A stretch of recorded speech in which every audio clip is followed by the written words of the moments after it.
30 days later or a month later, when this SWAT team is coming through my windows, I'm laying there thinking, this is not what I had in mind.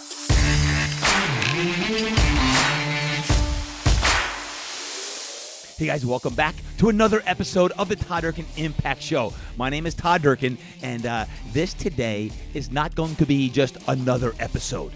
This is not going to be just another conversation. You know when you talk with people, there's conversations, and then there's like conversations. There's podcast episodes, and then there's like your favorite episode. Folks, today, this one's going to blow your mind. I want to introduce you to Mr. Damon West. Now check this out. Damon West is a college professor, a keynote speaker, and a best-selling author, along with John Gordon. They co-authored a book called The Coffee Bean, A Simple Lesson to Create Positive Change. An amazing book. I highly recommend you read it. Damon's first book and his autobiography, it's called The Change Agent, How a Former College Quarterback Sentenced to Life in Prison Transformed His World. Folks, yes, I said life in prison. Damon has an amazing life story where he was a star high school and college quarterback who got hurt. He took a wrong turn in life as he began using drugs, and he became a full-blown criminal.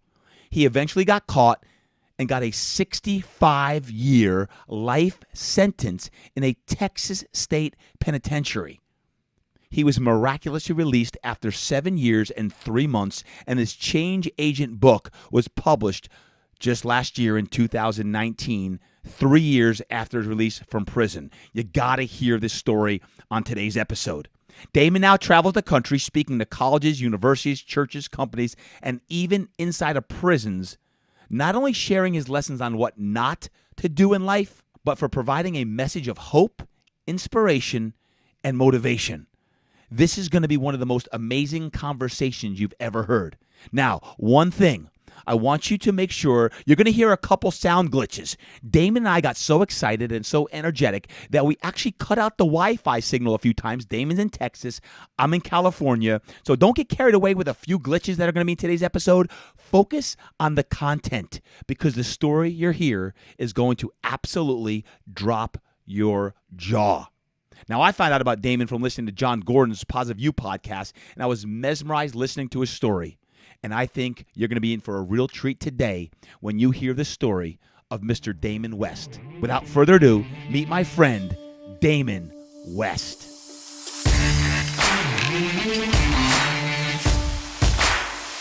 Damon, it's great to have you on the podcast. Thank you so much for being here today, brother. Todd, it's great to finally be here, man. I cannot wait to come talk at your retreat in a few weeks in San Diego. And I'm so grateful to be here today to introduce myself to your listeners, to tell my story, and maybe impact some lives in a positive way. Well, I know you have impacted already thousands of people. You talk about, 2 best-selling books between The Change Agent and The Coffee Bean, co-authored by Mr. John Gordon. That's how I found you, by the way. I was listening to a John Gordon podcast, listening to you, and I'm like, wow, this guy. I literally, my workout went like another 45 minutes, Damon, because I was so on fire listening to your life story. And I wanted our listeners today to hear a little bit about your story, and not only about what you've been through, but about what you're doing now, because there's some amazing things going on in your life. Damon, how does a guy go from an all-state football player in high school in Texas to where you're at now and what you've been through? Take me back a few years to all the way back when you're in high school as a high school quarterback and some of your story. Yeah, so Todd, I grew up in a town called Port Arthur, Texas. And Port Arthur is down where Louisiana and Texas meet on the Gulf Coast, right there in the corner of what's called Southeast Texas. And you talk about Texas football. Football is big, man. You know that already. Football is a big deal down here. Sure. And it is big in other states. But in Texas, everything is around football on Friday nights. And I was a high school football star, man. I was a 3-year starting quarterback for my high school team. I had a lot of issues, though, Todd. But, because I could throw a ball really well, I got a lot of breaks cut to me in life. Mm-hmm. But substance abuse was something that plagued me from an early age. I started drinking when I was 10, smoking cigarettes when I was 10, smoking pot when I was 12. But because I had a lightning bolt for a right arm, I got a lot of breaks cut to me in life, Todd. And I signed a scholarship to play football at the University of North Texas. Went on off to college. Denton is about 6 hours away from where I grew up in Port Arthur.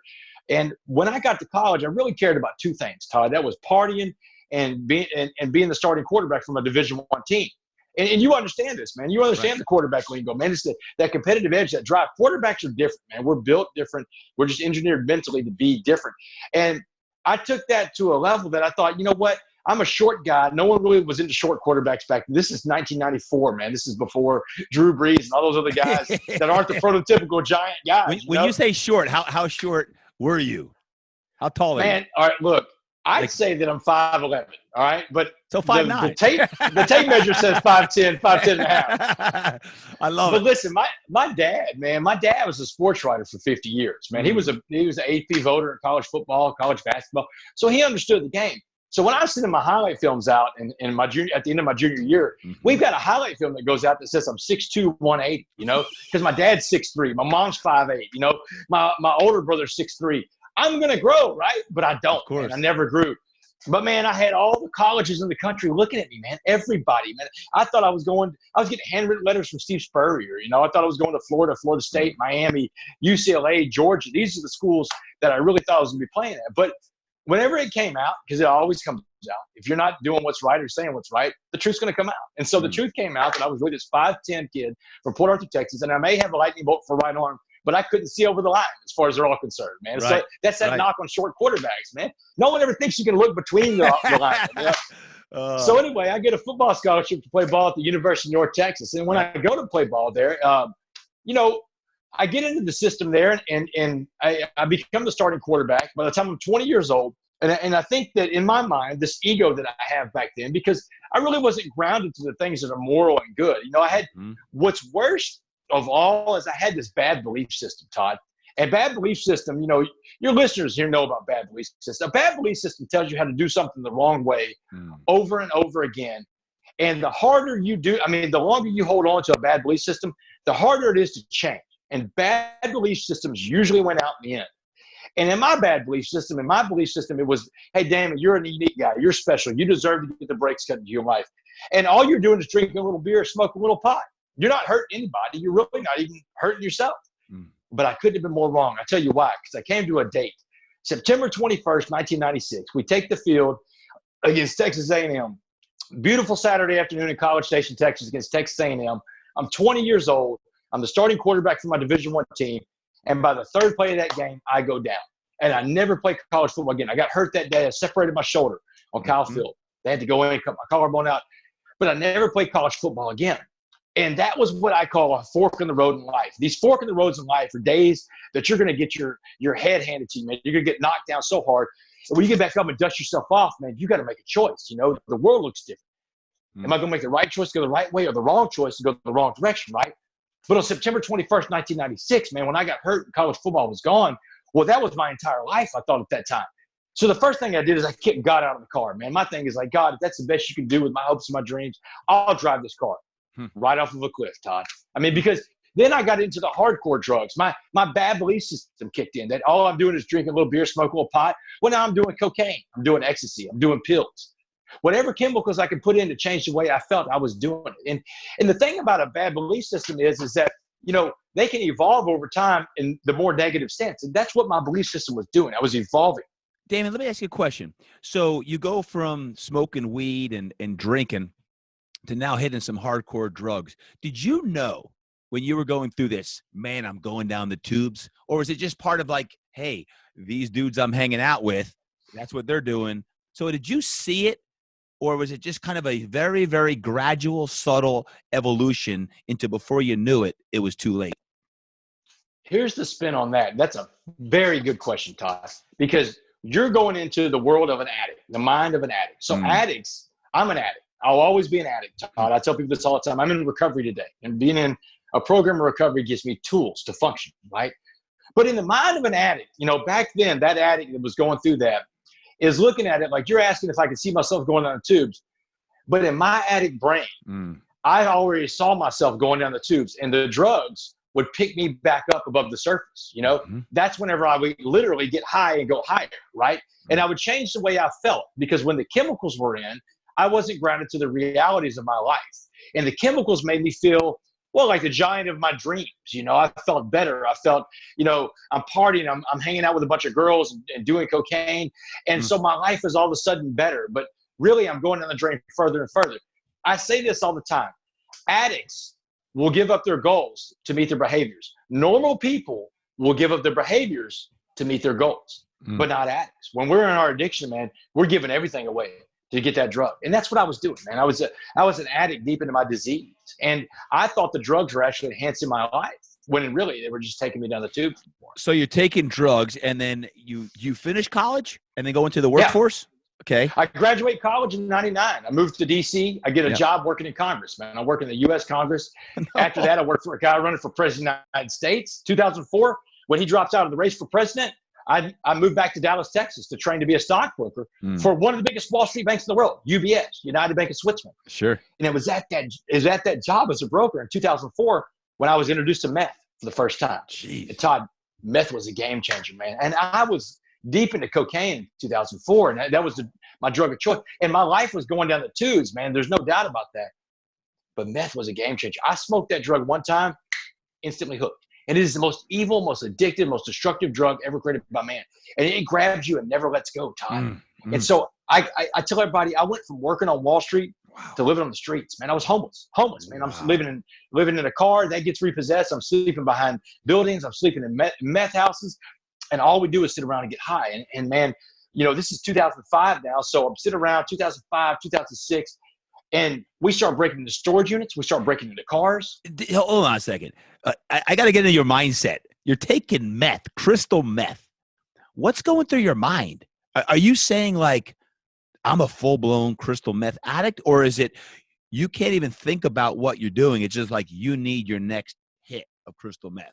Or is it like, man, I'm just like, I'm in a bad place? No, it's both. I'm going to tell you why. So it's both because here's the deal. Whenever I was doing meth. I'm smoking meth and I've got this addiction going on.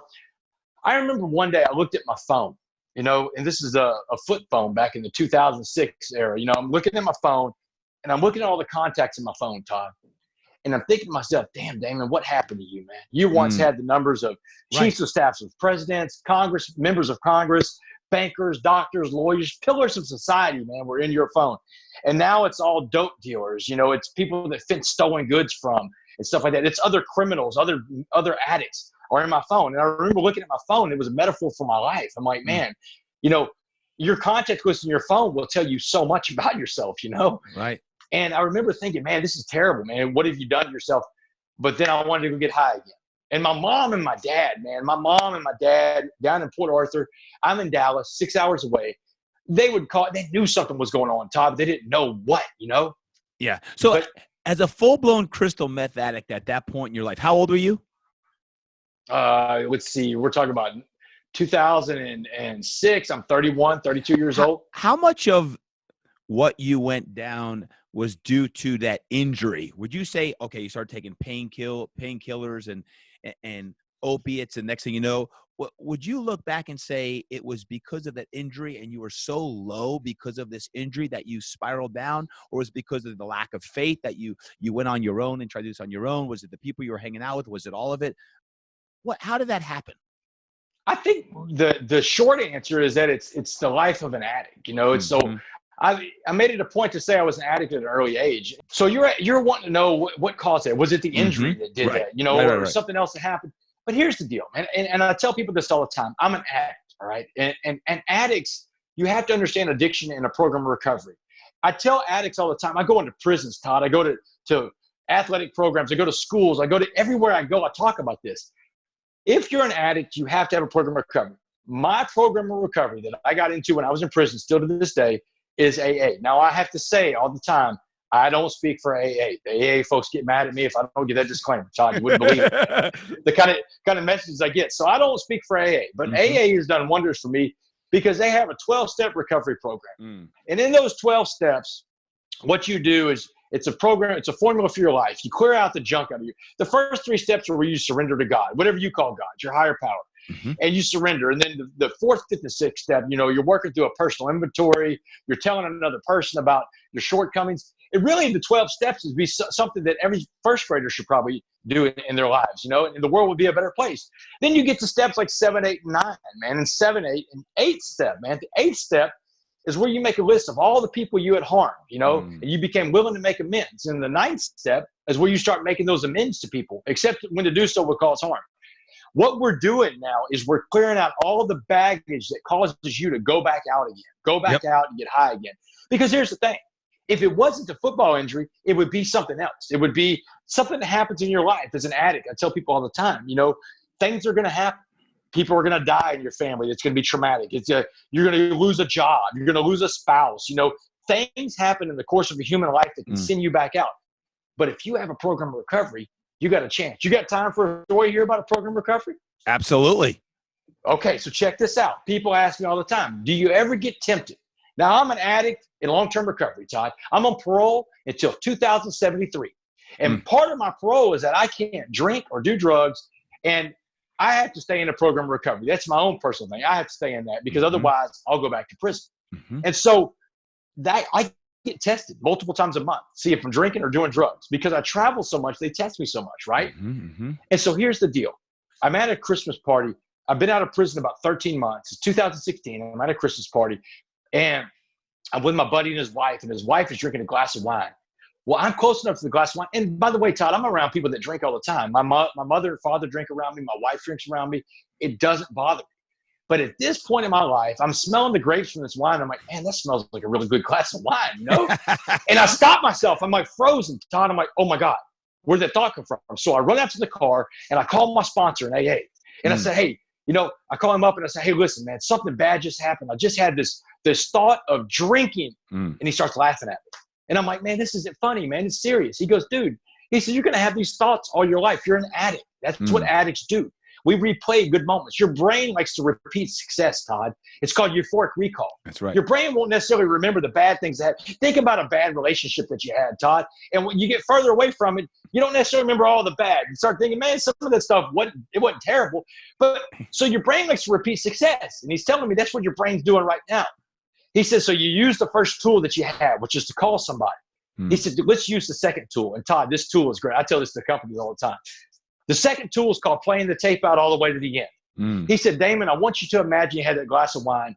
He said, drink the glass of wine, and what are you going to put in next? Because you didn't stop at wine the first time in the world. I said, all right, if I'm going to drink wine, then I'm drinking bourbon because bourbon's better than wine. I love bourbon, right? And I'm an alcoholic. I love this stuff, man. He said, good, drink the bourbon. He said, what next? I said, well, cocaine, because cocaine and bourbon, they just go together so well, right? He goes, good, do some cocaine. And this guy, this sponsor of mine, he's been to prison, so he knows the routine. He said, good, do some cocaine. He said, what next? Because cocaine wasn't the last drug that did you in. What's next? And I said, well, meth, man. Meth was the monster. That was it, man. It was the one that I couldn't ever shake. I said, if I'm going to do cocaine, I'm doing meth because meth is better than cocaine. He said, good, do that meth. He said, how's parole going? I was like, oh, man, I didn't even think about that. I said, man, I guess not good. He said, what happens if you can't pass your piss test? What happens if you can't stay sober? I said, I'm going back to prison to 2073. He said, good. He said, so where are you now? And I said, I'm on that prison bus, man. I'm chained to another human being. I'm on this bus ride. It's hot. He said, all right, good. He said, when you get to the unit, he said, go put your stuff up in the cell and go to the chow hall. He said, what was the worst meal you ever ate in prison? And Todd, real quickly, I fired back. Pork noodle casserole. Hell, I don't even know what's in pork noodle casserole, man. But in Texas, and I don't want to know. Oh no, man! They serve this stuff 4 times a week in Texas prisons. And he said, "Good." He said, "You go down to that chow hall, get you a big bowl of pork noodle casserole, and wash it down with that glass of wine." He said, "Because that's where that glass of wine is going to take you." And he said, "Okay, you good now?" I said, "Yeah, man. I think I got it." He said, "Good." He said, "Go back in there, enjoy the party like a normal person, have fun." And that was it, Todd. And that was the exercise we went through. But that's what a program of recovery gives an addict. And if you, I know you got addicts out there listening, and that's the story I want y'all to hear, because that little story is an example of what recovery does for us, man. Recovery gives us a chance to work through those problems, because as an addict, we blow things up in our head and we make fears real. And fears, for the most part, aren't real. They're like the boogeyman. Did you find that monster under your bed, Todd, when you were a kid? Never did. Never found him. But we have those in our head all the time. But addicts, we can't shake that. We make it real. Our fears become real, and they control us. They drive us back out to drinking and doing drugs. Hopefully that explained addiction. That's great. And it's also the power of you picking up the phone in one of your weakest moments and finding someone on the other line, your sponsor in this case, to talk you through it so that you can make the choice, the right choice on that.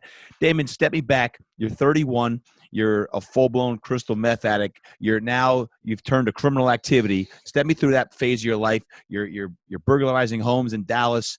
You're known as, what was it, the Uptown Burglar? The Uptown Burglar. Tell me about the Uptown Burglar. Yeah, that's the thing. That's the thing about it, Todd. This is the consequence of the decision. That's it, man.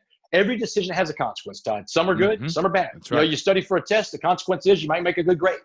But if you become a crystal meth addict and you start breaking into people's homes, you become known as the Uptown Burglar. That consequence is that no matter what I do in this life, I'll never be able to shake that moniker, that name. That'll be with me forever. The Uptown Burglar. You see, I've got a lot of victims out there, Todd. I've heard a lot of people. And I always make it a point to talk about them because I stole something more important than their property. My victims lost their sense of security because of me, because me and my addiction went in and broke into their homes. Todd, it started with breaking into cars. It started with breaking into storage units. And eventually it escalated to home burglaries. And we committed these burglaries from the time of about 2005 to 2008. And it was more than just Uptown. It was other parts of Dallas. But Todd, a burglary is a big deal, man. You violate someone on such a whole different level. I look back on it now with sober eyes and in a program recovery, and I'm aghast at the stuff I did. But I tell people all the time, this is another thing about addiction. Todd, most addicts are not bad people. They're sick people that do very bad things in the pursuit of their addiction. I was an addict. I'm an addict that did bad things. I did bad things in my addiction. I was a bad guy. So how did that all change? You're burglarizing people. Is it for a couple years? Yeah, we'll say 2005, 2006-ish to 2008. And I can tell you how it changed. July 30th, 2008, I'm sitting around this little rundown apartment in Dallas where I live, and I've got my meth dealer on the couch sitting next to me named Tex. I'm sitting there smoking this glass pipe with Tex, passing it back and forth to him, and I'm telling Tex, and man, Tex, I think the end is near. I think the cops are going to come get me. You see, 10 days before this guy had been doing all these burglaries within Dallas. This guy named Dustin had been picked up by the Dallas Police Department. So they're putting the screws in this cat, man. I know it's just a matter of time before they get to me. And just as I passed the pipe back to Tex, I heard a window shatter off to my right. And, and tumbling across my living room floor is this little canister going end over end. And it starts to register in my mind what's going on as this canister is bouncing up and down on my floor. And I got up off the couch and I got over this thing and BAM! The flashbang grenade goes off my face. Bright white light, loud noise, blew me back on the couch. And when I came to, when I can see and hear again, this cop in full SWAT riot gear, man, he's got his boot on my chest and the barrel of a machine gun is digging in my eye socket. And he's screaming at me, don't move, don't move. And one cop comes in screaming, we got it. We got the Uptown Burglar. And that was it, man. That was the end of my criminal episode because on July 30th, 2008, the day I was arrested, or as I like to tell people everywhere I go, Todd, the day I was rescued, man, God got me out of a situation I couldn't get myself out of. And now where I am today, I know that God had me on a path, and that was part of that path, Todd. Yeah, looking back, I'm sure you think that, but when you're lying on the floor, looking at the barrel of a shotgun, what is your thought at that point? Please shoot me, or thank God I'm now caught. I'm going to say probably on that. No, but I know for sure that day, my thought was, hey, man, when he's saying screaming, don't move, don't move. I blinked and I looked at him and was like, man, don't worry, I'm not moving. Because his fingers hover right above the trigger. This is and this is like an AR-15. This is a machine gun barrel in my eye socket. So, but here's the deal.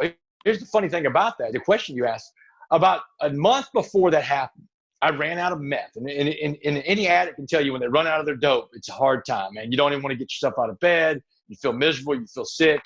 And I'm laying there on the floor of that old apartment, and I'm like, you know what? God, whatever God is at this point in my mind, if you're out there, I'm done. I'm tired, and meth's one of those things. You don't sleep a lot on meth. I was like, I'm tired. I'm done. Just get me out of this, man. I'm ready to go. But 30 days later or a month later, when this SWAT team is coming through my windows, I'm laying there thinking, this is not what I had in mind. I wasn't talking about being done like this. And I'm like, I'm not talking about this, man. You misunderstood what I was saying. But here's the deal. I come back to God. And because to me, this is all a God thing. And God things happen. Sometimes we see it as a good thing that happens in our life. Sometimes it's something that alters the course we're on, that we see it as a traumatic event at the time. And make no mistake, being arrested by a SWAT team is a traumatic event. But it was one of those things on the path that shaped my life and gave my story what it is today, man. Well, I don't know, folks, if you're like me right now. I'm mesmerized listening to Damon's story, and I've heard your stories a few different times. And right now, my jaw's dropped just as much now as it ever has been. So fast forward, I believe it's about 10 months, you get sentenced. Take me to that day when you got your sentence after being caught. Man, another date I'll never forget. May 18th, 2009. And it's actually the first chapter of my book, The Change Agent. It's called Rock Bottom. And it starts off right there. The book doesn't go linear, man. It doesn't just go from one line to another. It goes back and forth. Yep. So May 18th, 2009, I'm standing in front of a jury in Dallas County. It's a Monday. And I go back into the courtroom, and I'm nervous as hell because the jury just heard 6 days of testimony, overwhelming evidence of my guilt, man.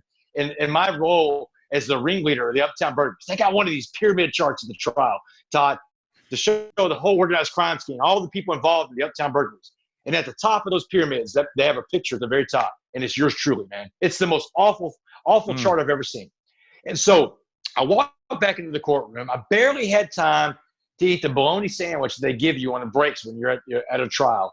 Wow. Because the jury just deliberated for 10 minutes on my sentence. 10 minutes, Todd. I don't know how much Law and Order you or your listeners watch, but man, when jury's gone for 10 minutes, they smoked you. Yep. And my second, I had 2 attorneys, Todd. I mean, I'm like the only guy in history to ever have 2 attorneys to get a life sentence, right? But I was such a terrible client, such a terrible defendant because I'm so guilty. So, but I mean, Johnny Cochran couldn't have got me off, and I was so bad. So I go back into that courtroom, and my second chair of counsel, Karen Lambert, this is in the book. She turns to me. She says, "You need to brace yourself for the worst." I was like, "Why?" She said, "In that short time frame you were gone, the jury sent a note into the judge and wanted to know if they could give you life without parole." And I'm like, "What? Man, these aren't that's a capital offense for life without parole. You got to kill somebody to get that." And I'm like, "Man, these aren't capital crimes." She said, "Well, be that as it may, this jury hates you like it's a capital crime." And when that judge gavelled it back in, bam, bam, bam, he's smiling. Now Judge Snipes hadn't smiled the entire time. And he said, "Damon Joseph West, you are hereby sentenced to 65 years in the Texas Department of Criminal Justice." Todd, it took my breath away. It took my mom's breath. My mom was in the front row of the trial. My whole family was. And my mother gasped, the sound, only a mother can make when she hears her son get a life sentence. And everything sped up right after that. The bailiffs were on me. They slammed the handcuffs on me, jerked me out of the courtroom, and they put me in this little side room. They got a bulletproof glass right there. And they gave my parents one last visit with me. Now, my dad walks in first. He's in stunned disbelief. He just saw his son. Remember, my dad's a sports writer, man. He's been around sports for 50 years. His son, with all this promise in life, get a life sentence in prison. Wow. So my mom was a nurse, man. My mom was a strong-willed Christian woman with a nurse. And nurses are good at compartmentalizing. My wife is a nurse practitioner, man. I married a woman in the same profession. These are strong women, the way they're built. And so my mother looks at me and she says, "Baby, debts in life demand to be paid." And she said, "You just got hit with one hell of a bill from the state of Texas." She said, "Damon, you did the things they said you did at that trial, though, so you have to pay that debt to society." She said, "But you owe your father and I a debt, too." She said, "We gave you all the opportunity, love, and support to be anything you wanted to be in this life, and this is how you repay it." She said, "That's not going to work, Damon." She says, "We raised you in Port Arthur, Texas, a giant melting pot of a city. Gave you a great moral compass, which you chose to not use. So here's the debt you're going to pay." She said, "When you go to prison, you're going to get on God's back, get one of these white hate groups, one of these Aryan Brotherhood type gangs, because you're scared because you're a minority in there." She said, "It's not going to work." She said, "You will never see racing. You will not start today." She said, "You will not get any tattoos while you're in prison." And Todd, I mean, I show people all the time, man. I was in there almost 10 years. And those guys want to tattoo every inch of your body in prison. And every time those guys are like, "Hey, Wes, let me put a tattoo on you, man." But dude, my mom said, "No, man, I can't. It's a long story." So my mom, I swear to God, I tell them every time, and my mom said no. So my mom said, she said, "No gangs, no tattoos." She said, "You come back as the man we raised, or don't come back at all." This is tough love coming from my mom.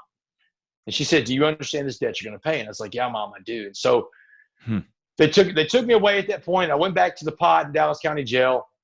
And I went around asking everybody in Dallas County Jail that's been to prison before, how will I survive this experience? I just got a life sentence, Todd.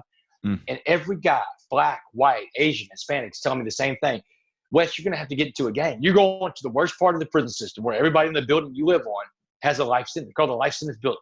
And they throw you in the life sentence building for 5 years, and you never get to come off the building except to go to like the chow hall. You know, you stay on that building. They don't want you to escape. They want you to get acclimated to prison. And they're all telling me the same thing, man. Get into a gang, man. You're 33 years old. Get into a gang. You're gang recruiting age, man. Let the gang fight for you. Jeez. But there was this one guy, man, and this is where it's all going to come, where the rubber meets the road, Todd. This is the main story of the main part of the story, except for my mom. But this old guy, and I call him Mr. Jackson. And Mr. Jackson had been to prison 4 or 5 times. He was a seasoned convict, man. He was in his 60s, I'm guessing, because I don't know his real age. And, you know, he was, like I said, he's a seasoned convict, but he's a real positive guy, man. He's always smiling in that place, man. Jackson was always smiling, beaming up the room, lighting up the room with a smile. So he came up to me every day. We hung out and talked, and Mr. Jackson says one morning, Wes, I've been watching how you're dealing with these knuckleheads and these dummies. Talk about you got to get into a gang. He said, do not listen to them. He said, you don't have to go that path. He said, that's the choice. He said, but here's the choice. You know, if you don't go down the gang route, he said, then you're going to fight all the white prison gangs first. The Aryan Brotherhood, the Aryan Circle. So he's saying, you know, you don't have to join a gang, Wes. You don't have to do that. He said, that's a choice. He said, but let me tell you about your choice the other way. He said, so you need to understand that prison is all about race. And he said, you don't have to join a gang to survive. He said, that's what the weaker guys do. He said, but when I tell you that, you're going to have to be strong to stand up to this. He said, you're going to fight all the white gangs first, the Aryan Brotherhood, the Aryan Circle, the White Knights, the Woods. He said, you're fighting them all. And he said, if you don't give in to their ideology of hate out of fear, because, Todd, remember we talked about fear a while ago. Absolutely. You do a lot of things in life out of fear, man, and fears aren't even real sometimes, you know, a lot of times. That's right. He said, so if you don't give in to that ideology of hate out of fear, he said, you'll survive that part only to go to your next trial, which will be the black gangs, because they're going to send the black gangs after you. And the black gangs, the Crips, the Bloods, Gangster Disciples, Mandingo Warriors, they're going to want to tee off on you because you're an independent white guy that will not get with the program of race, man. Everything's about race. He said, but if you survive all that, you will earn the right to walk alone. He said, the strongest man in prison always walks alone. But then he gave me a bit of a valuable information, man. He told me, he said, Wes, you don't have to win all these fights, but you do have to fight all these fights. And that's a lesson in life, Todd. We don't have to win all of our battles in life. Man, no one's that good anyway. Yeah, I mean, I just went to the national championship game. My buddy Dabo Swinney's team was playing. They've won 29 straight games, and they meet a better team in the national championship in LSU, and they lose. Everybody can get beat, and everybody will get beat, you know? But Jackson's telling me, you don't have to win all those fights, but you have to fight all those fights. And I'm sitting there, and he's seeing that I'm struggling with this. And that's when he said, let me give you an analogy, West. He said, I want you to imagine prison as a pot of warm water. He said, anything we put in this pot of warm water is going to be changed by the heat and the pressure in this pot. He said, I want to put 3 things in that pot of warm water and watch how they change. A carrot, an egg, and a coffee bean. So he said, first thing first, if I put a carrot into that pot of warm water that we call prison, he said, what happens to the carrot? I said, well, the carrot turns soft, Mr. Jackson. He said, that's right. He said, the carrot goes into the water, prison, hard, but the water changes that carrot, turns him soft. He said, the carrot got beat, he got robbed, he got raped, and he may get killed. He said, you don't want to be the carrot. He said, what about the egg? You know, and a little more confidently, Todd, I said, man, the egg turns hard, like a hard-boiled egg. I'm picking it up now, you know? He said, good, Wes. He said, that's right. He said, like a hard-boiled egg. He said, the egg is a shell that protects it. Physically, the egg's going to be fine. But inside, he's not okay. His heart, that soft liquid core, his heart becomes hardened. He said, if your heart becomes hardened, you are incapable of giving or receiving love. He said, if you're incapable of giving or receiving love, you have become institutionalized. And you will not come back as someone your parents recognize because your eggshell has swastikas tattooed all over it now. And he said, what about that coffee bean, West? And Todd, I got caught flat-footed, man. I didn't know. I mean, I don't know what a coffee bean does in a pot of boiling water, right? So he says, West, you know, for a college boy, you're not too smart. All that education I got is going to do nothing where I'm going, right? So he said, if I put a coffee into that pot of boiling water that we call prison, he said, now you're going to change the name of the water to coffee. He said, the coffee bean, West, the smallest of these 3 things, he said, small like you, had the power to change the entire atmosphere inside that pot. He said, everybody in life puts out energy, negative or positive. He said, whatever kind of energy you put out, you attract back. It's called the law of attraction. You know it, Todd. He said, so if you want to walk around prison all the time with a mean mug on your face and a frown because you want to look hard, guess what? You'll really invite that same kind of hard person into your world. Your energy will attract that negative energy. He said, but Wes, if you walk around that prison with a smile on your face and you let those guys know they're not getting you no matter what they do, he said, man, you'll change that prison from the inside out. He said, the best part about it is the other coffee beans in prison, the other positive inmates, they will find you because of your energy. Mr. Jackson told me, he gave me a tip of where to find the coffee beans.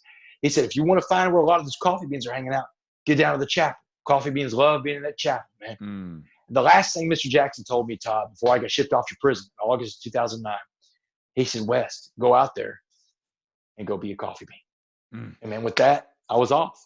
My life changed. I became inmate West number 1585689, Todd. And meanwhile, this jail is just up the street from where you played high school football and grew up, which is even further ironic that you're probably looking out the window thinking about the boy that was supposed to be, and here I am in prison just down the street. That had to be just surreal. It was surreal. And what's even more surreal about it, these are God things, Todd. I talk about God things all the time. The Texas prison system, they'll send you to prison as far away from where you're from as possible because the obvious reasons. They don't want you to be around say guards that, might know you or your family, that you could corrupt the guards. You could get in, you could get contraband bought, or you could plan an escape. They don't want you to be in an area where you know the lay of the land so well, So by all rights and accountability, I'm from Beaumont. Beaumont is on the other side of Texas. In fact, there's a sign one town over in a town called Orange, says El Paso, like 900 miles, right?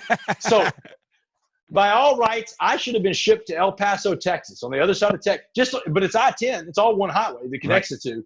But it's 900 miles of highway between Beaumont and El Paso, and that's really where I should have ended up. But they sent me to a unit in my own backyard where I would see my family over 150 times in 7 years, man. My family came to visit me. Oh, man, it was the most unbelievable thing in the world. I never had both feet in prison because of where I was. Now, the other part about that is what you're talking about, man. I could, the smell down here, they burn the marsh sometimes down here. There's a bunch of refineries down here.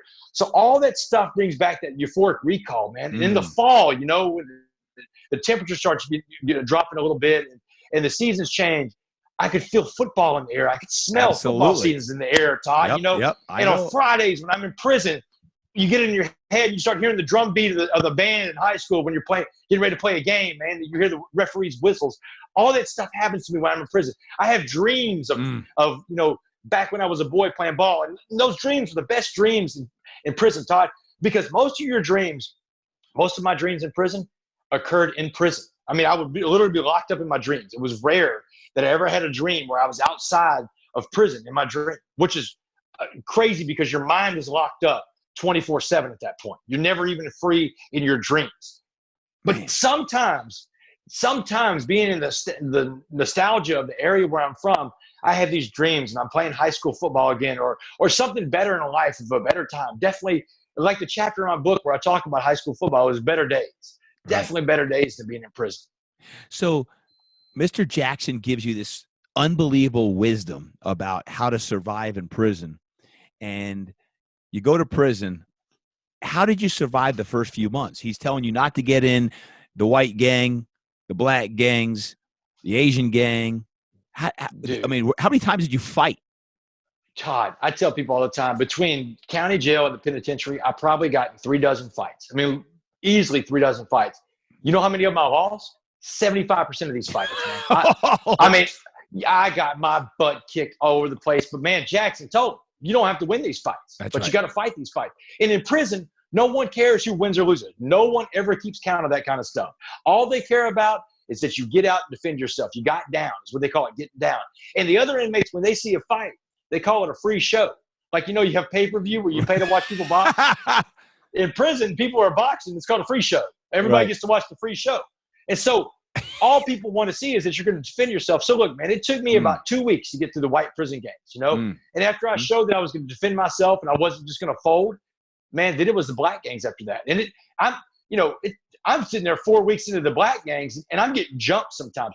Todd, there's days that I don't want to leave my cell, man, because every time they roll those cell doors for the chow hall, the day room, the rec yard, man, I'm scared to death someone's going to say, hey, Wes, I want to look at you in the shower. And there's nothing gay about that, man. They're not saying I want to go peep while you're taking a shower. They're saying I want to go box you. And people go box in the shower because there's no guards back there. There's no cameras in the shower. And all that blood you spill comes out of the shower real easy. Clean it up. So, man, I miss meals over this thing. I live in fear, Todd. I mean, I get out there and I fight, and the violence is breaking me down. I asked Mr. Jackson when he told me about the carrot, the egg, and the coffee bean.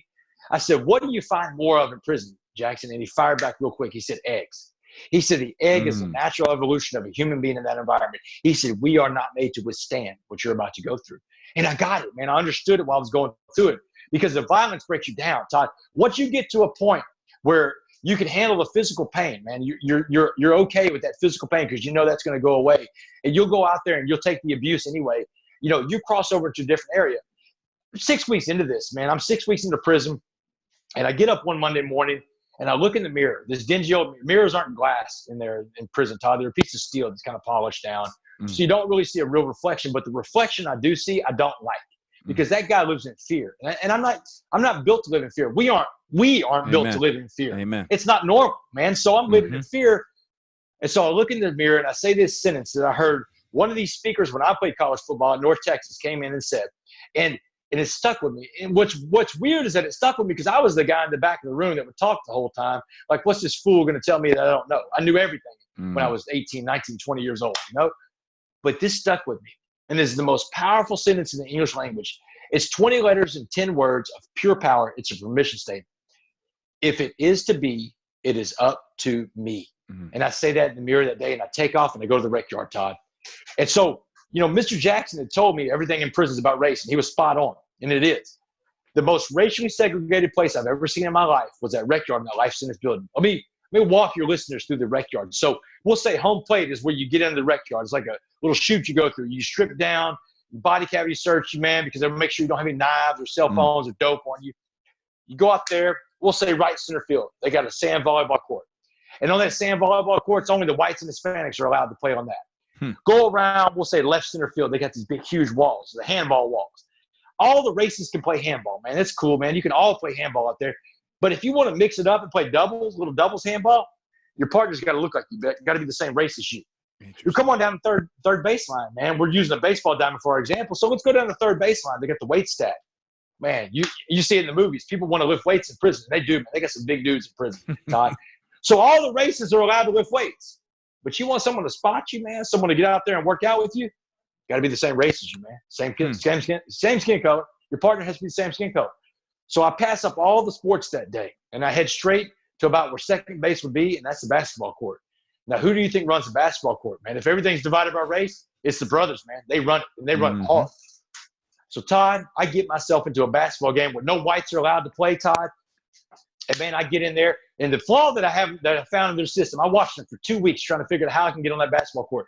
Because I'm an athlete, Todd, and I'm from a town called Port Arthur, man, where really it's a predominantly African-American town. I've been the only white guy on the basketball court. So after every game they play, they're going to shoot for teams to see who's going to be the team captain. You know, it's called shoot for captains. Right. So after this game ended, man, the ball went to the last basket.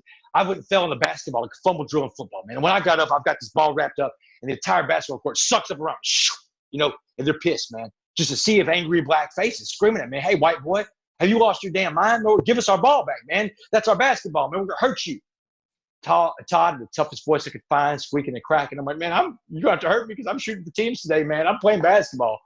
What? Man, these guys were incredulous, Todd.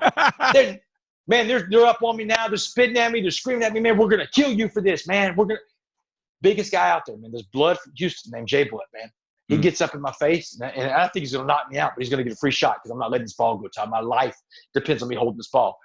And he gets up in my face. He says, you know what, white boy? He said, get up on the line, shoot that shot. Man, I hope you make it.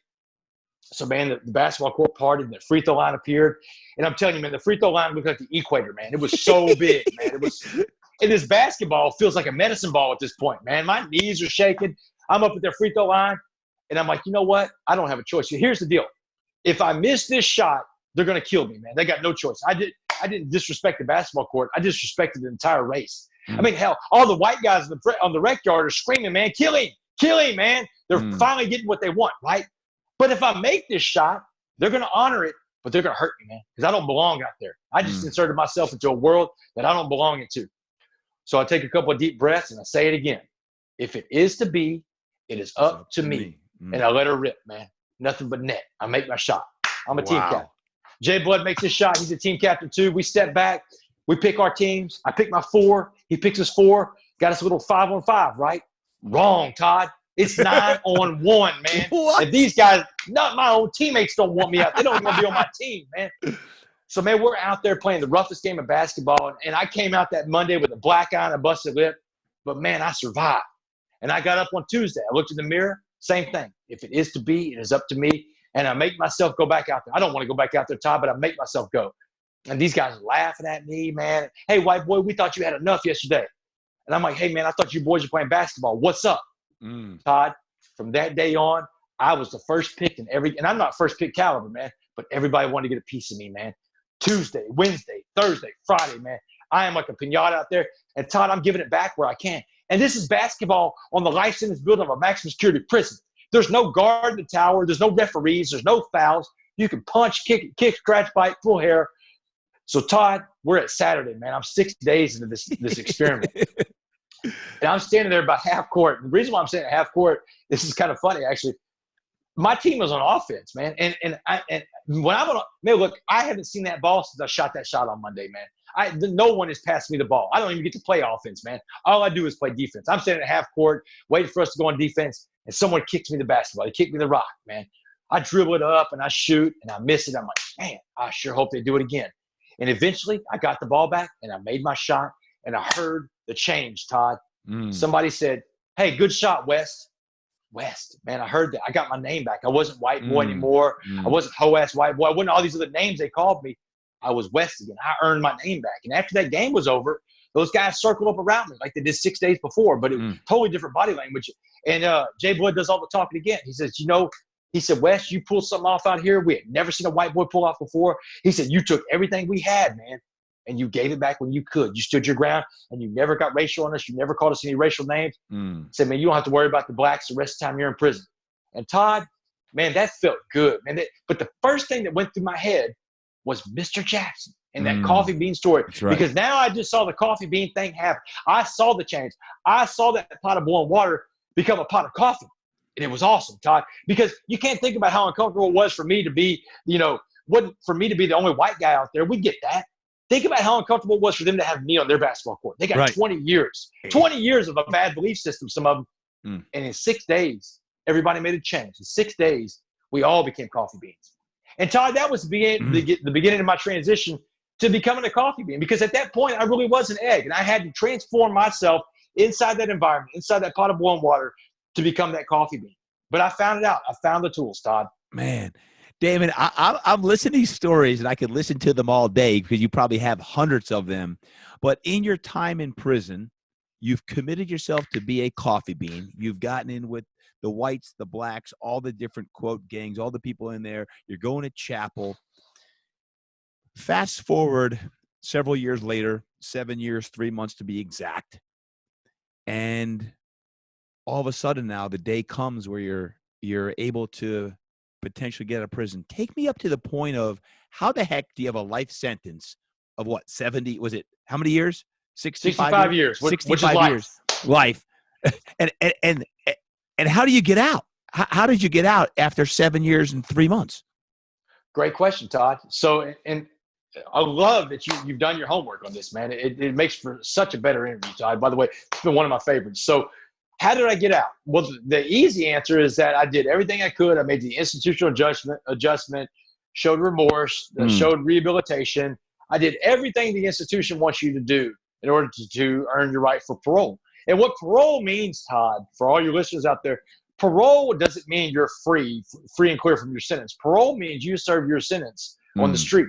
You're free from the prison, the physical prison, but it's not like you're untethered. I see my parole officer at least once a month. I travel, so I see her sometimes 10 times a month, Sure. So I see a PO, I pay $18 a month. I had to take care of all my fines. They have me on a pretty short leash, Tom. Basically, they know what I'm doing every minute of the day. So, but how did I make parole? This is one of those things I call a God thing, because God opened that door up. Man, people don't ever make their first parole in a life sentence. And here's how you make parole. So I've got 65 years. The state of Texas stops calculating at 60. 60 is the maximum. So when you hear people in Texas that get a sentence and you hear 65 or 85 or 99 or the word life, it all means 60, because 60 is life. You have to be 17 to commit a crime as an adult. You have to serve 60 years on top of that. That's 77 years. That's the lifespan of a human being. So TDCJ Texas Department of Criminal Justice calculates 60 maximum. To make parole, you have to serve 25% of your sentence. So I've got to serve 15 years of the 60, right? Okay. Now, I get credit for good time. It means every day that I'm there and I behave and I don't get in trouble, I get one more day. So I get a 1 for 1. And every day that I'm there and I work and I'm willing to work and I go to work and I show up on time, they give you a half a day credit. I get a half a day for that. So when I got to 6 years of real time and I had 6 years built up of good time, that's 12 years. And I got 3 more years of work time, that's 15 years. So when I got to 6 years, I'm parole eligible. Now, does it mean I'm going to make parole? Not by the ratio of people I see on the unit, man. I don't ever see anybody make parole in the first. I saw a couple, but not many, you know. I think I'm going to pull about 10 or 15 years of real calendar time. And did you know that, Damon? Did you know that when you were like going through it? Hey, if I've got 6 years and I work my tail off, have you calculated in your head that, hey, in 7 years and 3 months, I could potentially get out? Absolutely. Every single inmate in prison knows their parole date. Okay. They know what they have to do, and they know that a setback, a disciplinary case, something they have to do. I got sent to solitary confinement over a fight in 2013. And this fight should have taken away some of my good time credit. But because they lost the paperwork and they didn't do the case right, the warden came in. It's in my book. The warden came in and said, hey, look, man, we've had you back here in solitary for like a month, which, by the way, Todd, solitary was great. I love solitary. I call it, in my book, I call it halftime. Right. Because I got a chance to sit back. I had my own cell for the first time, and I got to catch my breath, man. Because the whole time in prison, you're there, you're locked up, you're never alone. One of the best quotes I've ever heard about prison is a place where you're never alone, but you're always lonely. Man, you're surrounded by all the wrong people, man. Right. But for 30 days almost, I was surrounded by myself and my thoughts, and I meditated, and I got back in contact with God, and all the clutter and noise was gone. And so that should have knocked off some of my credits for good time, but it didn't, because they lost the case. And the warden says, hey, look, we're going to call it a wash. You were back here in this solitary for a month. You shouldn't have been back here for that time. You know, go away and send no more. And I was like, man, this is great. So my parole stayed intact and stayed intact. And so, yeah, every inmate knows their calculation, and they know the exact date that they're parole eligible. Okay. So I knew the day I was parole eligible, and parole was actually behind a little bit. So when I finally saw the parole officer, it was, 6 years and some change when I finally get an interview with parole. And the lady that interviewed me, she's not the one that's going to vote on me. That's going to be a different person. There's a real good story about that. But the lady that interviews me, she's looking at my file. This is in the book. She's looking at my file. Yep. And she's like, Mr. West, we don't see a lot of people come through like you in state prison. You had this amazing life. You did all these amazing quarterback in college. You worked in Wall Street, you worked for Congress. You got hooked on drugs. You hurt a lot of people. You made a lot of victims, but you came to this prison and you transformed yourself and the world around you. She said, Mr. West, I got one question for you. She said, if you could be remembered for being anything in this life, give it to me in one word, go. And because I was a coffee bean, Todd, because I was in a program of recovery, and because God was driving that car again, man, I fired her answer off just as quick as she asked. I said, useful, ma'am. I just want to be useful. I said, that's the one word. I can be useful in here, as you have already seen, or I can be useful out there, going to try to find those coffee beans. Right. And she said that was a good answer, So a few months later, I got the word that I made parole. And my lead parole voter was a woman named Lynn Rizika. And you get a 3-person panel on your parole. You have to get a majority of the votes. But the lead voter on parole was the one that's going to kind of set the pace. So Lynn Rizika, a person that I'd never met, she's one of 21 parole voters in the state of Texas. There's only 21 of them, Todd.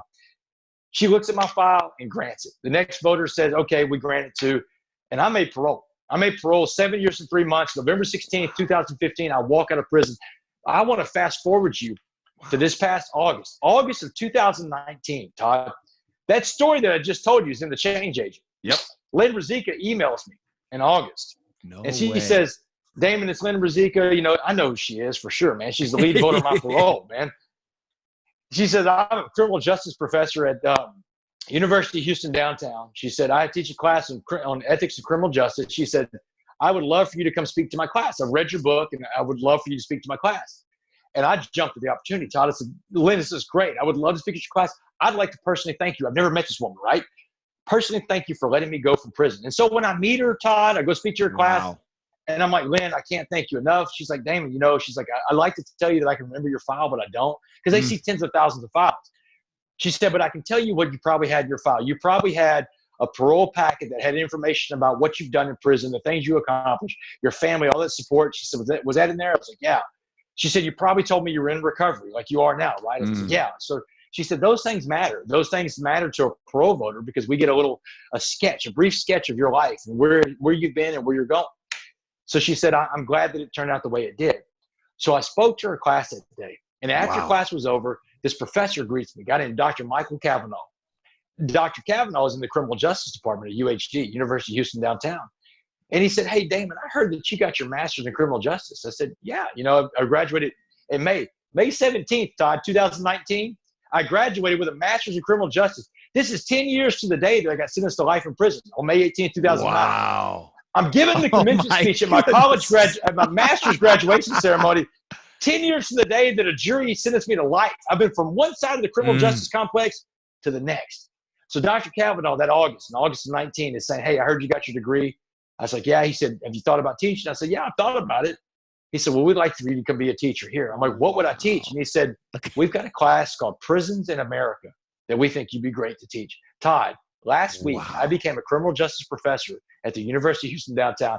I'm teaching a class called Prisons in America. And the woman that introduced me to it is the one that signed my parole sheet to get me out of prison.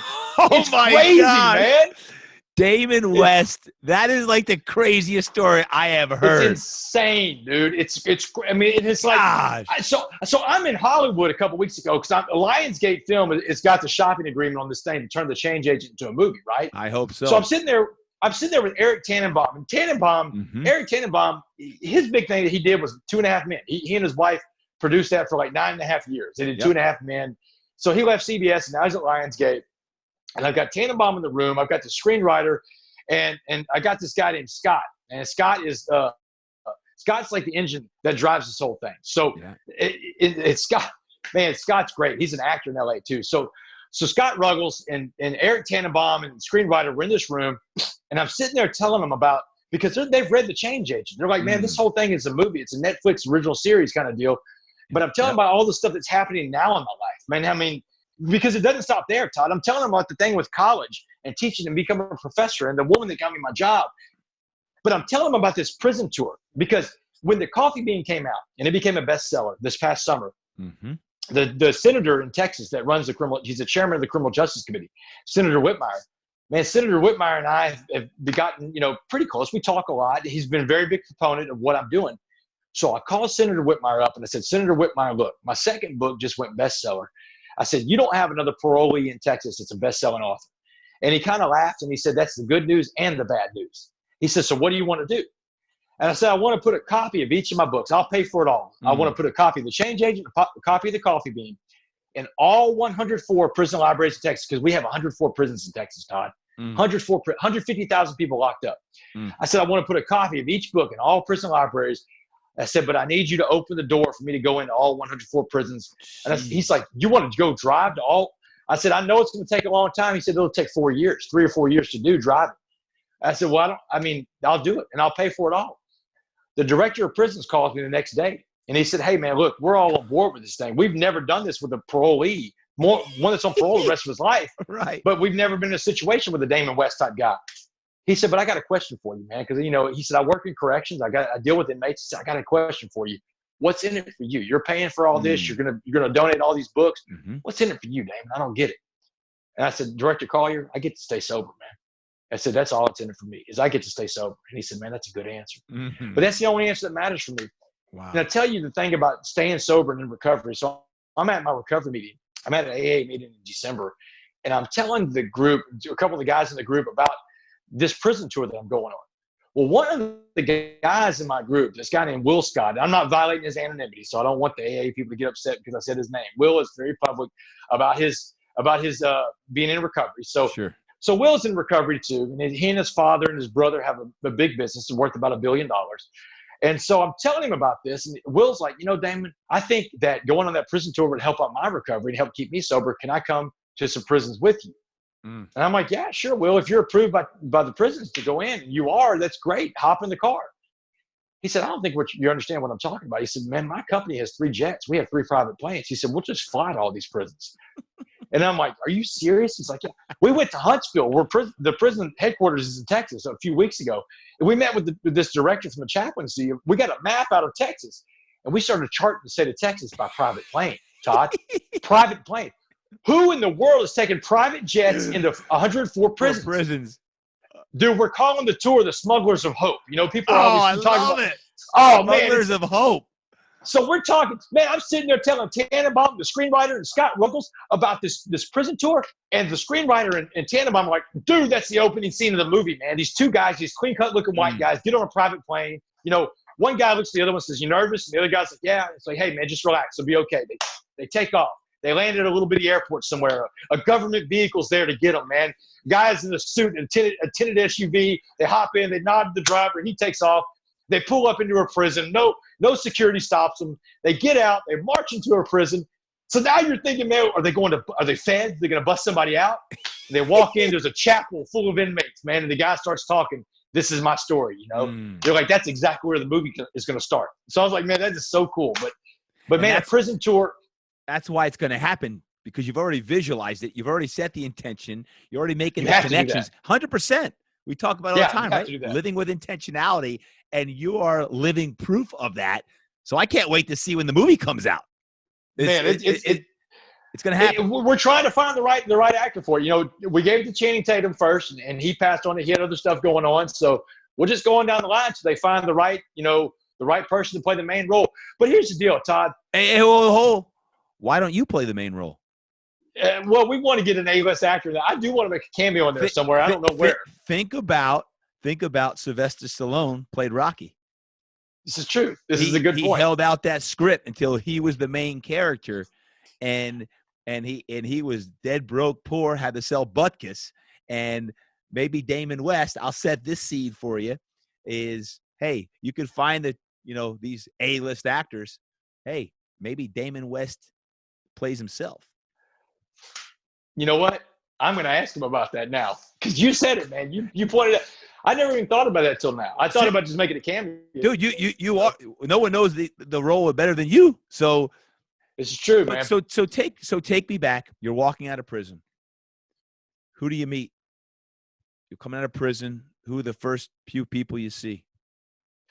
My mom and my dad. They're there waiting for me. My mom and my dad, who have always been there for me, who came to see me in prison, who never, ever let go of me, man. They held on tight. They're in the parking lot. And the sergeant that walks us out, just like you see in the movies, man. This is about as real as the movies get it with prisons. We go to the gate. There's a sergeant walking 4 of us out that day. And this sergeant looks at us. He says, gentlemen, he said, we got one last order for you in TDCJ. When that gate opens, it's a Sallyport gate. So one opens and one closes. When that other gate opens, you get in the middle of those two gates, and that other gate opens for you to leave. Get on the other side of that fence and get off our property, and do not return to TDCJ. That's your final order. So he gives this order to every group of guys leaving. And I'm like, yes, sir. So Todd, so when the gates open and I get a chance to step on the other side of a prison gate for the first time, something happens in your brain, Todd. And I know it's trick of the mind, because what happened when I stepped on that gravel on the other side, the ground felt different. The air was lighter. The grass was greener. The sky was bluer. The trees smelled a different smell. And I'm literally on the other side of a gate where I've been on the whole time. But everything changed in your mind. It was like it's this enormous weight that gets lifted off your body, right? And so I'm out there, and all this stuff is happening. The lights look brighter, and I see my parents over there, and I run up, and I hug them, and we're crying. And then I start shoving them in the car. I'm like, let's go. We got to go. We got to get off the car. It's like a bank robbery, man. And I mean, I am. And it's like, and my dad's behind the wheel. My mom is in the passenger seat. And my dad's like, hey, Damon, you ready to go get that Whataburger? Man, I've been dreaming about Whataburger for 7 years and 3 months and 18 days, Todd. I used to love going to Whataburger, man. And my mom said, hang on, Bob, don't start that car yet. She said, I got 3 tools for you, Damon, that you're going to need to navigate through life. And I'm looking at my mom, and she's got a second head. I'm like, Mom, we got to go. They told us we got to go. She said, just wait. It's going to be okay. Just relax. She said, so the first thing she gave me was an iPhone. And man, Todd, when I got arrested in 2008, phones had buttons back then, bro. I mean, I couldn't even light my iPhone up. I didn't know how to make this thing work. There's no buttons. Wow. She's like, I'll explain it all to you. I'll teach you how to use it.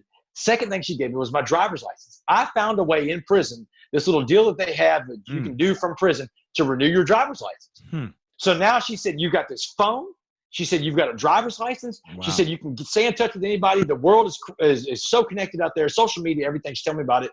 She said, you got your driver's license. You can go anywhere you want in the state of Texas, and you can borrow my truck, and so you can afford your own car.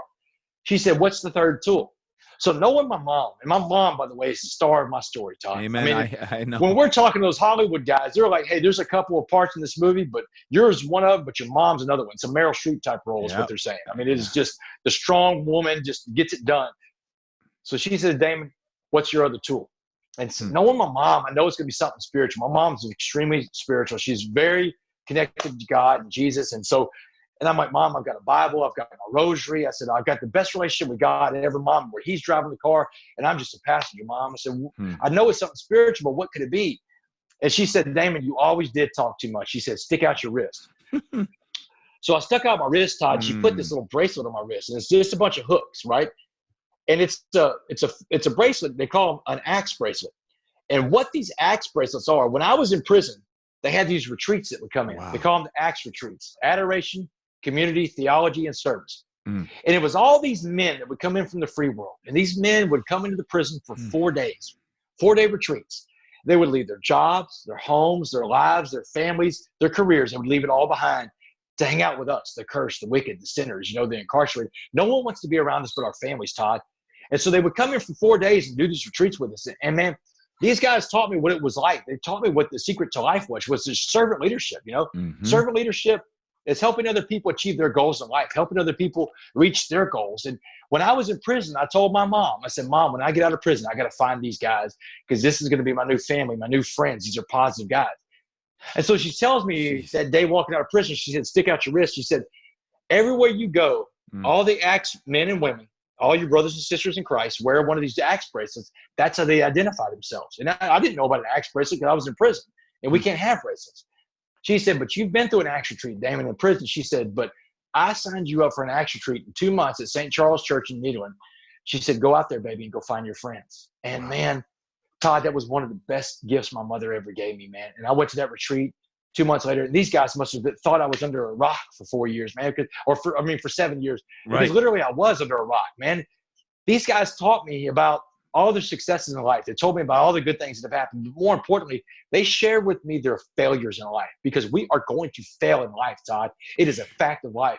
They told me about divorces and losing family members and losing jobs and coming to the end of their rope, but finding God, finding Jesus, and getting back up again and getting up every single day, putting one foot in front of the other.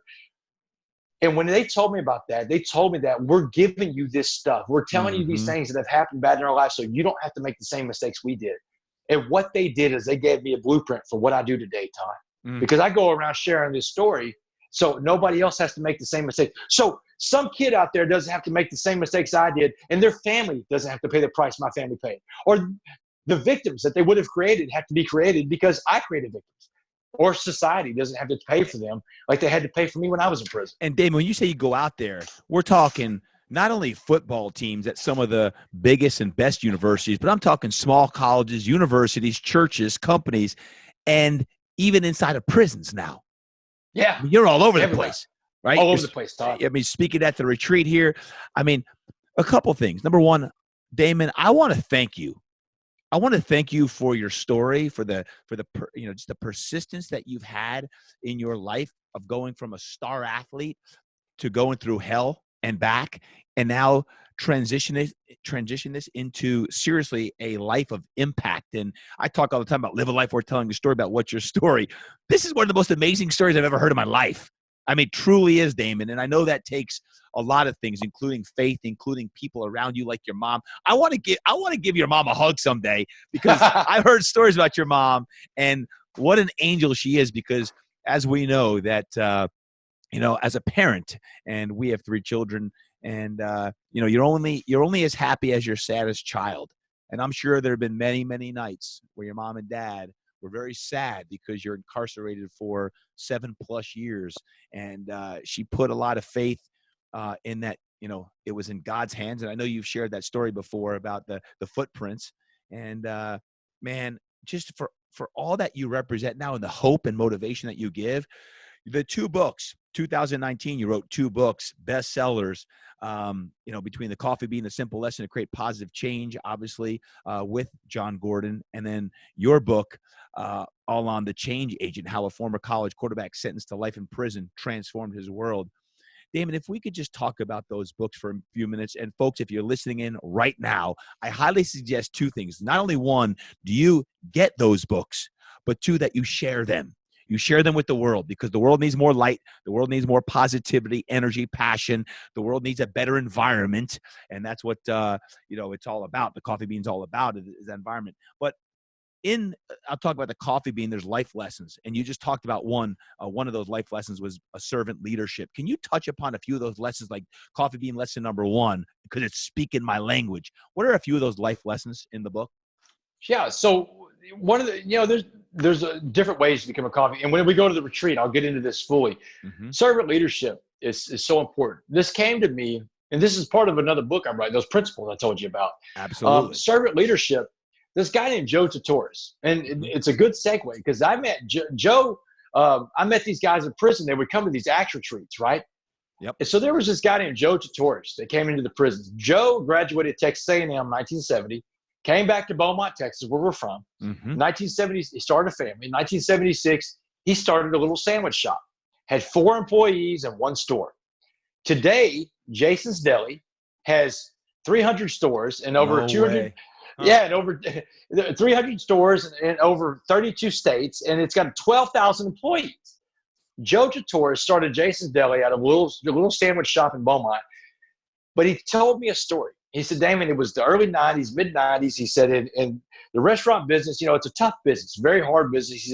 He said, I just wasn't happy in life. And he said, and I felt like I was doing everything I could because I ran my business how I was told to. You chase the almighty dollar. The dollar is king, right? Mm-hmm. He said, but I went to a presentation at A&M Business School, and it was a guy named David Glass was the guy presenting. And David Glass was the hand-picked successor for Sam Walton at Walmart. Sam Walton picked this guy to be the first CEO of Walmart when he stepped down in the late 80s. And David Glass spoke about servant leadership. Mm-hmm. And Joe said he was floored. He was blown away because a servant, he said, is somebody that carries a towel around, that cleans up behind somebody. That's right. How can a servant be a leader? And then it dawned on him when he heard the story that, it's like people say, John Gordon says, is you don't have to be great to serve, but you have to serve to be great. Mm-hmm. And then he figured it out that it wasn't the thing about business. The most important thing about business isn't the money to chase. It's your people, man. And it's the culture you create around your business and taking care of your people. And when he shifted that, he started giving his employees more benefits, more money. He started taking care of them better. Todd, Joe passed away in August, man. He just passed away of cancer. But to this day, man, I go to Jason's Deli all over the country. I go every town I'm in, I try to find if they have Jason's Deli. And I ask, hey, who's the general manager? Who's the manager? And I ask, how long you been here? And I mean, the answers are like 18 years, 25 years, 30 years. Wow. People go to Jason's Deli for a career, Todd. It's a sandwich shop. People go there and they become part of that family, part of that culture. And the funny thing is, Joe said, Damon, I crack up every time somebody asks me, another CEO, it's like, where are you finding your people from? Where are you getting your employees? He said the same place everybody else is. But it's what happens when they get on the inside. That's and right. It's servant leadership, man. Joe found a way to help other people reach their goals in life because he said everybody in my company has dreams too. They have families and they want the next generation to be better than this generation was. And I have to help them achieve those dreams. And that's what servant leadership's all about. Amen. It's helping other people achieve their goals in life. Amen. Point number 1, you talk about you got to get up every day and work out spiritually, mentally, physically. Yeah. You are what you eat. Talk about it. Man, look, here's the deal, man. Spiritual working out. People ask me all the time, what's a spiritual workout? I'll give you one. At the end of each day, you have a conversation with God, whatever you call God, whatever True. Faith you are. Mm-hmm. Talk to God and say, hey, God, look, how was I today? Was I a good person? Do I owe someone an apology? Was I resentful? What did I do to put back in the stream of life? And here's the one you got to really talk to God about because this is a tough one for me. Do I owe someone forgiveness? Because that forgiveness thing is a two-way street, Todd. We forget about that. We want to be forgiven for everything we do, but are we willing to forgive everybody for everything they do? And that's a tough one, man. That takes me tapping into God to figure out how I'm going to make, how am I going to forgive people for some of the things?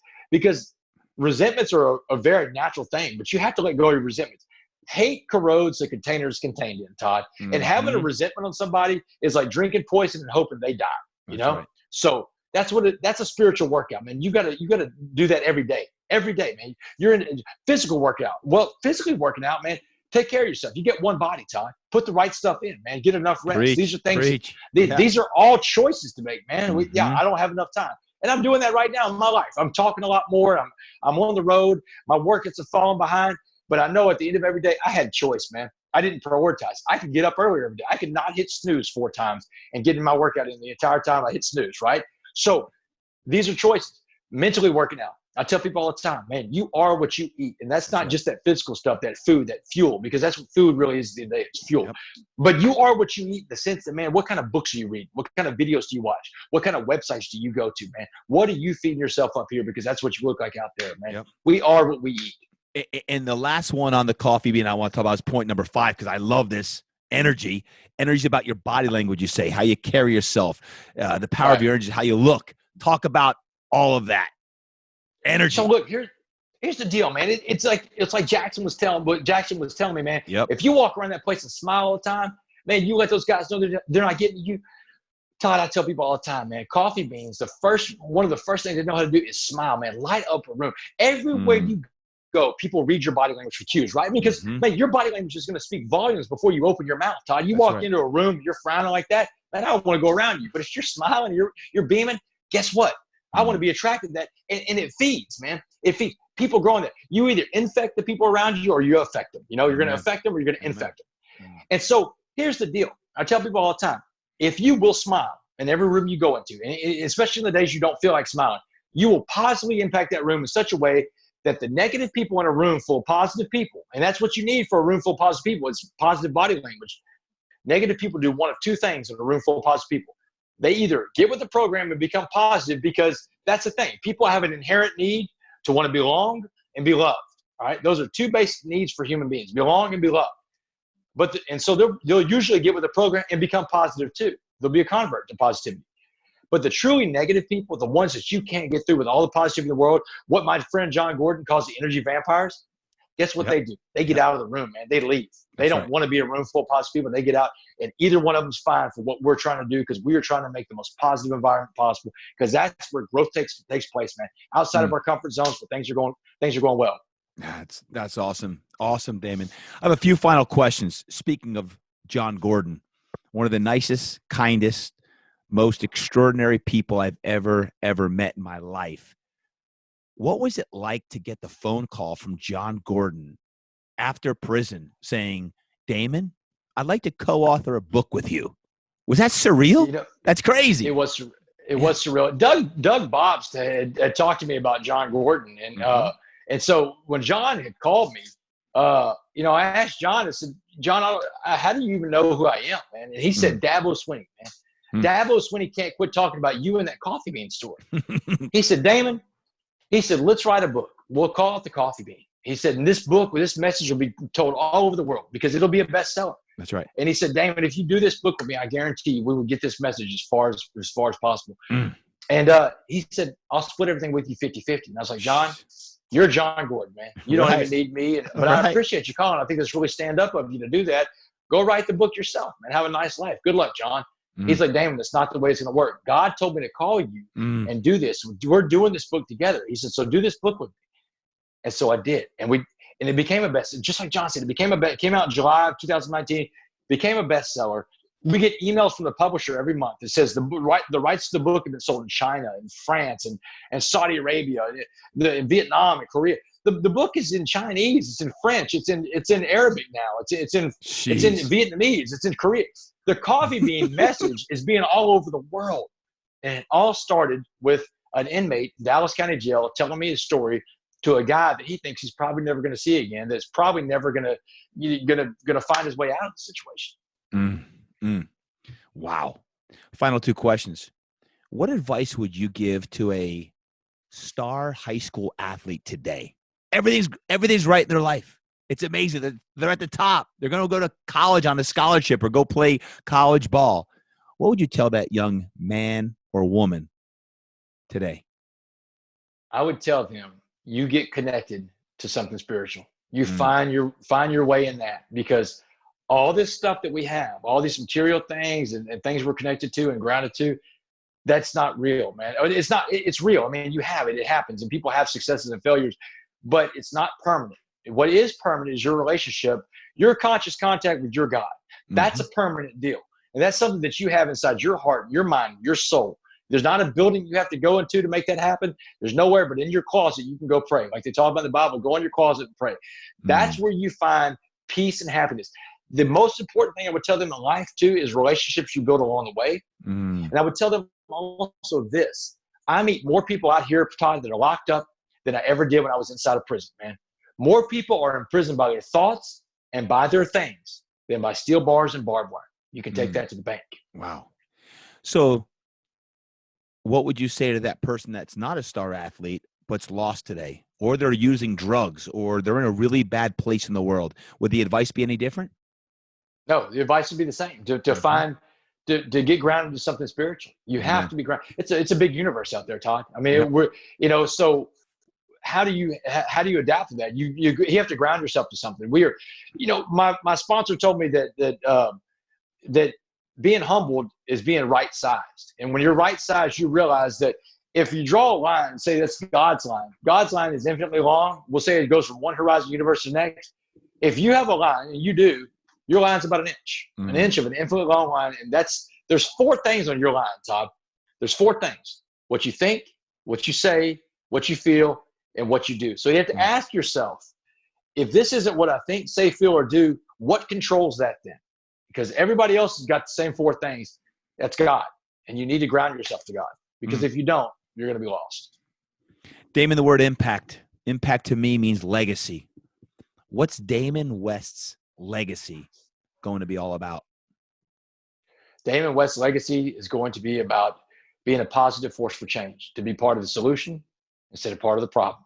Because I have been on the other side, Todd, and I know that I have a story to tell because God has given me this message. You can't deny what you can see. And so when I go around telling this story and I talk about my life and the things that have happened in it, and they're looking at this guy telling the story, you're like, man, it just doesn't add up, but he's here in front of me. You can't deny what you can see. That's a testament. And testaments are what the whole, Bible is written on, people's different testaments of what happened. My testament to life is to be a positive force for change and to leave a positive impact out there to make people want to go out and be better human beings, better brothers, better sisters, better mothers, better fathers, better husbands, better wives, better future servant leaders, man. And that's the impact I want to make. Unbelievable. Well, I'm fired up. I know everyone listening in today is fired up. Damon, if someone wants to follow you, learn more about you, where can they do that? And where can they get your books? They need to read these books, The Change Agent, and of course, The Coffee Bean. Can you let us know where we can get those books and also how to follow you? Absolutely. My website is damonwest.org, DAMONWEST.org. You can find out how to get me to speak on the website. They've got a contact information form, just different speaking topics. My books are available for sale on the website too, but you can also go anywhere books are sold. Amazon, Barnes & Nobles, wherever books are sold. Both my books are there. The Change Agent, The Coffee Bean. And look, I mean, at some point next year, there'll probably be a 3rd book coming out. I'll try to get it cranked out before the end of the year, but, teaching college class now, speaking a lot, having a family. I got married, man. We talk about great things and relationships and everything. May 18th, 2009, where The Change Agent starts out. Remember, I told you the title of that chapter is called Rock Bottom, man, because that's it. When you get life in prison, that's rock bottom. May 18th, 2019. This is 10 years to the day. One day after I graduated from my master's in criminal justice, the next day on a Saturday, I got married, Todd. I married this woman named Kendall Romero and her daughter, little girl named Clara. She's 8 years old. So today I'm a husband and I'm a stepfather. And those are the 2 best hats I get to wear, brother. I get to be a husband and a stepfather to her. And life is good, man, because that's what life is all about. The best memories that I'm making, the best impact I'm having today is in my home, man. Wow. And that's where yours should be too. Congratulations on that, and absolutely right. Folks, get those books. Matter of fact, The Coffee Bean, I actually gifted 100 of those books out for the holidays. You can gift books out, whether it be 5, 10, 25, or 100 or more, to your employees, to your colleagues, your family, your friends. But when you read The Change Agent or The Coffee Bean, these are the kind of books that will change lives. And I believe when Damon talks about, who you surround yourself with and what you listen to and what you watch, you should be listening to the podcasts that inspire and empower you. You should be reading the books that are going to lift you up and make you a better man or a better woman. Damon, I know this conversation today was a blessing to someone's life. And as a matter of fact, folks, if it was, I ask that you share today's podcast with someone in your social media circle, with your family, your friends, because let me tell you what Damon has been through. There are other people who have been through that, but there are other people who don't want to go through what Damon's been through. And he now is a beacon, an example of what it's like to be at the bottom, to be truly at the bottom, to be in a life imprisonment, and to get out and to transform his life to do great things. So Damon, thank you for being that example. Thank you for what you're doing now. You're a purpose-driven man. You're a man of faith, and truly, truly impacting thousands of lives every single day. So, man, I just appreciate you being on the show today, brother. Todd, I appreciate it. And you beat me to it about the books, man. That was how I heard about you for the first time. You tagged me in a post on Instagram about you gifting 100 books. And that's when I reached out to you. I'm like, hey, brother, I really appreciate that, man. And that's where this kind of all started on my end for finding out who you were. And let me tell you something, Todd. When you were just talking about it impacting somebody out there, just by the numbers alone, I know that 10% of your listeners are addicts because 10% of the population is addicts, right? So here's the deal, man. You're an addict. You're like me. Know this. Everything I have is contingent upon I get a daily reprieve contingent upon the maintenance of my spiritual condition, all right? That means every single day I have to get up and humble myself and tell God. I say the same prayer to God every day, Todd. I say, God, put in front of me what you need me to do today for you, and let me recognize it when I see it. And that's all I ask for, Todd. And here's the deal. A life in recovery, man, you don't graduate from a life in recovery. You live it the rest of your life. I go to meetings 2 or 3 times a week. Some weeks I don't get to make all 3 meetings, but man, I'm in my meetings. I talk to my sponsor, and that's the rest of my life, because that's what it is for an addict. You have to make that choice that you're going to do that the rest of your life. Todd, if someone told you you had cancer or lupus or AIDS, and they said, hey, take this pill every day and you will live to be an old person and die of old age and have all these wonderful memories, would you take the pill? Of course you would take the pill. Yes. And that's what recovery is for addicts. You take the pill. Your pill is a program of recovery that you tap into every day. That's all it takes. One day at a time, brother. Woo! There you have it, my friends. Damon West. Follow him. Instagram, what's it? Damon West 7? Instagram and Twitter. At Damon West 7, Instagram and Twitter. Yes, sir. There you go. So you got his website, damonwest.org. You got Damon West 7 on Instagram and Twitter. Go to his website. Go to his Twitter, his Instagram. Share the acknowledgement. Share the praise. Damon, thanks again for being on the show. Guys, go out there and have a great day. And don't forget to be a coffee bean. Damon, thanks so much. Be a coffee bean. You beat me to it again. Be a coffee bean, baby. Yeah. Love you, brother. Yes. All right, brother. Can't wait to see you out here for the retreat. Absolutely. We'll see you in a few weeks.